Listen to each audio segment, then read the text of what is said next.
अब ये हमारे जवान और अधिकारी सीमा पर भी लड़े, आतंकियों से भी लड़े, कोर्ट में भी लड़े और इस सरकार से लड़े। हम नेताओं की जमात ऐसी है कि कोई शहीद हुआ, हम उसके अंतिम संस्कार में चले जाते हैं, शहादत में सम्मान देते हैं। हमारा साथ नेताओं की बिरादरी का तभी तक होता है। हम खाली फोटो खिंचवाते हैं, वो भी इसलिए कि एक पक्ष का नेता वहां चला जाता है तो दूसरे पक्ष का वहां जाना मजबूरी हो जाती है। फिर उसके बाद उनके परिजनों का क्या हाल होता है कोई सुध लेने नहीं जाता।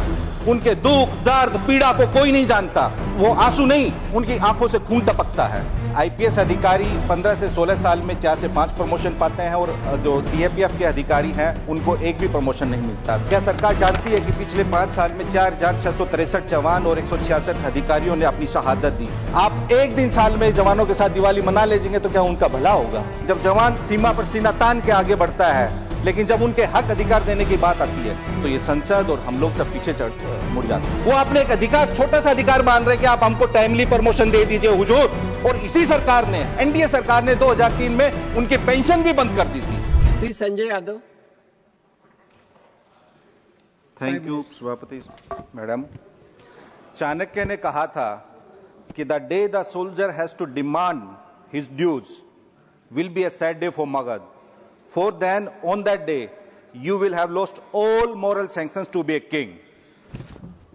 मैडम, देश की एकता, अखंडता, संप्रभुता और सुरक्षा के लिए अपने प्राणों की आहुति देने वाले हमारे सीएफ के हजारों जवानों और अधिकारियों को मैं हमारे राष्ट्रीय अध्यक्ष आदरणीय श्री लालू प्रसाद जी, हमारे नेता तेजस्वी जी की तरफ से श्रद्धांजलि देते हुए अपनी बात की शुरुआत करता हूं।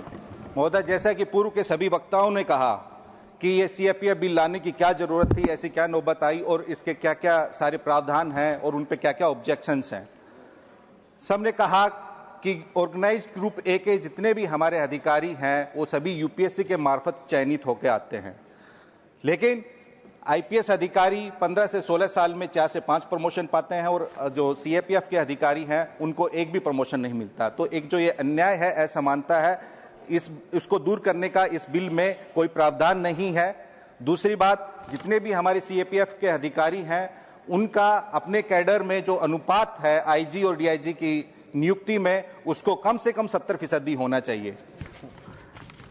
मैडम, क्या सरकार जानती है कि पिछले 5 साल में 4,663 जवान और 166 अधिकारियों ने अपनी शहादत दी है और पिछले 5 साल में ही वीआरएस लेने का जो इंक्रीमेंट है सीएपीएफ में वो 25% बढ़ा है। वो क्यों बढ़ा है? वो प्रमोशन नहीं होने की वजह से बढ़ा है, क्योंकि प्रमोशन नहीं होने की वजह से अधिकारियों के मनोबल पर असर पड़ता है। क्योंकि एक कैडर के अधिकारी अपनी कंपनी की ताकत, भावना, दर्द, पीड़ा, अपेक्षा, चुनौती और वास्तविकता को दूसरे कैडर के अधिकारी से बेहतर तरीके से समझता है।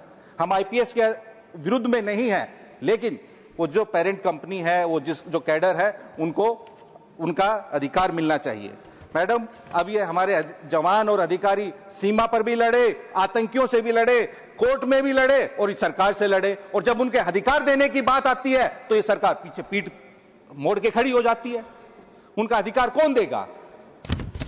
मैडम, वैसे तो प्रधानमंत्री जी कहते हैं कि जब भी आपको कोई सीएपीएफ का जवान या आर्मी का जवान दिखे तो आप उनका ताली बजा के स्वागत कीजिए।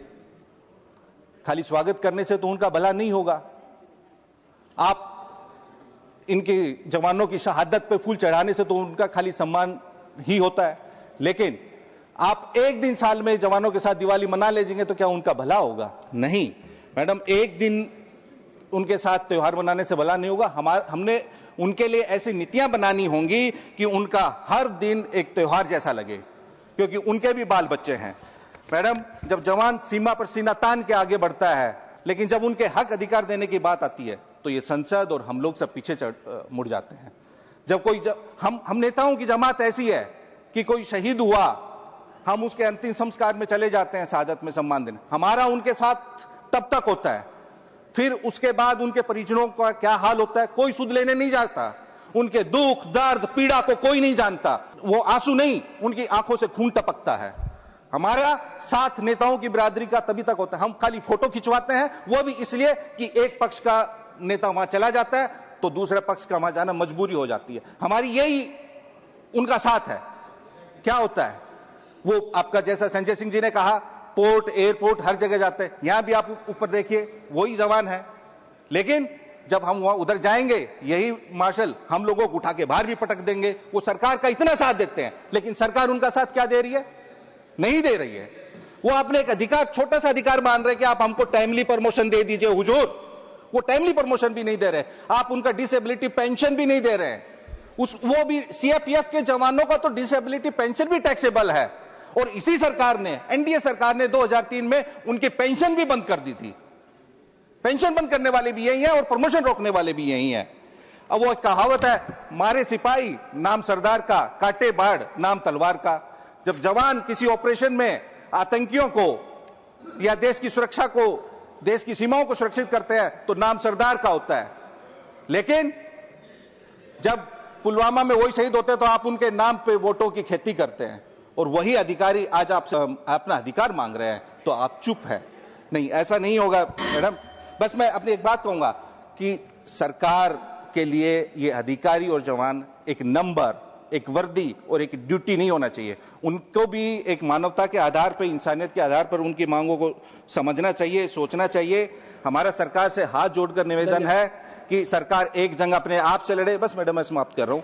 सरकार एक जंग अपने आप से लड़े और जवानों को जिताए। उनका हक उन्हें हक से मिले, सम्मान से मिले और तुरंत मिले। इस बिल को सेलेक्ट कमेटी के पास भेज के जितने भी स्टेक होल्डर्स हैं उनसे बात करें और उन जवानों की मांगों पर सहानुभूति विचार करें। शुक्रिया मैडम।